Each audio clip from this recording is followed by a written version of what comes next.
মিডিয়ায় আমরা সর্বত্র ইসলামের বিরুদ্ধে লড়াই দেখতে পেয়েছি। দুর্ভাগ্যজনকভাবে বাংলাদেশের মিডিয়ার চরিত্র বদল হয় নাই।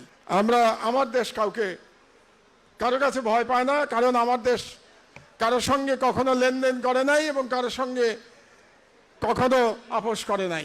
আমরা হাসিনার ফ্যাসিবাদের সাথে আপোষ করি নাই, আমরা ভারতীয় সাম্রাজ্যবাদ হেজিমনির বিরুদ্ধে আপোষ করি নাই, আমরা এখনো আপোষ করব না ইনশাল্লাহ। আমরা যে কোনো অন্যায়ের বিরুদ্ধে আমরা সোচ্চার থাকব। আমি খুব সংক্ষেপে দুটো কথা বলবো আপনাদেরকে। একটা হচ্ছে যে আসলে পৃথিবীর প্রায় 200 কোটি মুসলমান এখন খুব বিপদের মধ্যে আছে এবং সেই বিপদ সর্বত্র, সেই বিপদ বাংলাদেশের ভেতরে এবং সেই বিপদ আন্তর্জাতিক পর্যায়ে। আপনারা জানেন যে বর্তমানে জায়নবাদীরা ইরান এবং লেবাননের উপরে গণহত্যা চালাচ্ছে, প্যালেস্টাইনের উপরে গত 3 বছর ধরে গণহত্যা চালাচ্ছে। কাজেই গত 3 বছর ধরে জায়নবাদীরা সারা পৃথিবীতে গণহত্যা চালিয়ে যাচ্ছে। দুর্ভাগ্যজনকভাবে আমরা মুসলমানরা তার প্রতি উত্তরে কিছুই করতে পারছি না, যদিও ইরান বিরোচিত লড়াই করছে, তারা প্রতিরোধ যুদ্ধ চালিয়ে যাচ্ছে জায়নবাদীদের বিরুদ্ধে। কাজেই আমাদের সকলের, আমি মনে করি, নৈতিক সমর্থন ইরানের প্রতি থাকা উচিত। এটা হচ্ছে আমার প্রত্যাশা, একজন মুসলমান হিসাবে আমার প্রত্যাশা। তো এই লড়াই কতদিন চলবে আমরা জানি না, তবে এই লড়াইয়ের কাছে হার মানা যাবে না।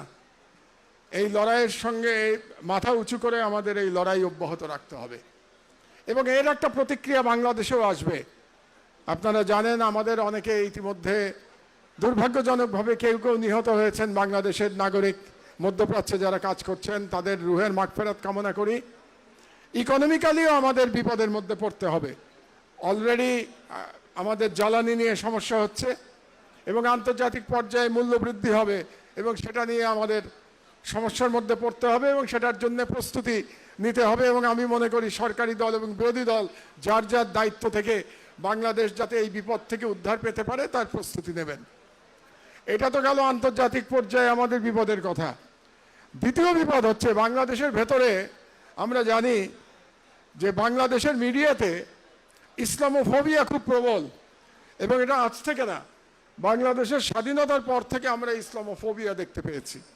আন্তর্জাতিক পর্যায়ে যেমন আমরা দেখছি যে জায়নবাদীরা ইসলামের বিরুদ্ধে লড়াই করছে, মুসলমানের বিরুদ্ধে লড়াই করছে, বাংলাদেশেও কিন্তু মিডিয়ায় আমরা সর্বত্র ইসলামের বিরুদ্ধে লড়াই দেখতে পেয়েছি এবং তার বিরুদ্ধে আমরা মুষ্টিমেয় পত্রিকা আমরা চেষ্টা করি, আমরা আমাদের বয়ান প্রতিষ্ঠিত করবার জন্যে, ইমানের পথে থাকবার জন্য আমরা চেষ্টা করে যাচ্ছি এবং আপনারা জানেন আমার দেশ সেই চেষ্টা জন্মলগ্ন থেকে করে চলেছে। আমরা কখনো আপোষ করি নাই, আমরা মঈন ফখরুদ্দিনের সাথে আপোষ করি নাই, আমরা হাসিনার ফ্যাসিবাদের সাথে আপোষ করি নাই, আমরা ভারতীয় সাম্রাজ্যবাদ হেজিমনির বিরুদ্ধে আপোষ করি নাই, আমরা এখনো আপোষ করব না ইনশাল্লাহ। আমরা যে কোনো অন্যায়ের বিরুদ্ধে আমরা সোচ্চার থাকব। দুর্ভাগ্যজনকভাবে বাংলাদেশের মিডিয়ার চরিত্র বদল হয় নাই। মিডিয়ার যে গত 15 বছরে যে তেলবাজি চরিত্র যেটা ছিল, এই চরিত্রের পরিবর্তন হয় না, শুধু পাত্রের বদল হয় মাত্র। তা আপনাদেরকে খুব পরিষ্কারভাবে বলে দিতে চাই, আমার দেশ সর্বদা ইমানের সাথে বাংলাদেশের স্বাধীনতা এবং বাংলাদেশের সার্বভৌমত্বের পক্ষে লড়াই করেছে এবং বাংলাদেশের ফ্যাসিবাদের বিরুদ্ধে লড়াই করেছে, অন্যায়ের বিরুদ্ধে আওয়াজ তুলেছে।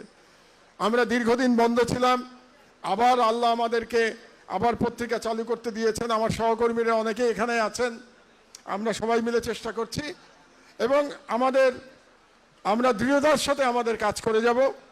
আমরা ভয় পাই না, আমার দেশ কারো কাছে ভয় পায় না, কারণ আমার দেশ কারোর সঙ্গে কখনো লেনদেন করে নাই এবং কারোর সঙ্গে কখনো আপোষ করে নাই। তো আপনারা দোয়া করবেন যাতে বাংলাদেশে একটা প্রফেশনাল মিডিয়া আমরা চালিয়ে যেতে পারি, যেটা বাংলাদেশের স্বাধীনতার পক্ষে থাকবে, সার্বভৌমত্বের পক্ষে থাকবে, জনগণের মানবাধিকারের পক্ষে থাকবে এবং গণতান্ত্রিক অধিকারের পক্ষে থাকবে। আর বাংলাদেশের যে 90% বাঙালি মুসলমান, তাদের সংস্কৃতিকে ধারণ করবে যে পত্রিকা, তার নাম আমার দেশ। আপনারা আমাদের জন্য দোয়া করবেন। আল্লাহ হাফেজ। আজকে এই অনুষ্ঠান আয়োজনের জন্য বাংলাদেশ জামাত ইসলামীকে ধন্যবাদ জানিয়ে আমার বক্তব্য শেষ করছি। আল্লাহ হাফেজ। বাংলাদেশ জিন্দাবাদ।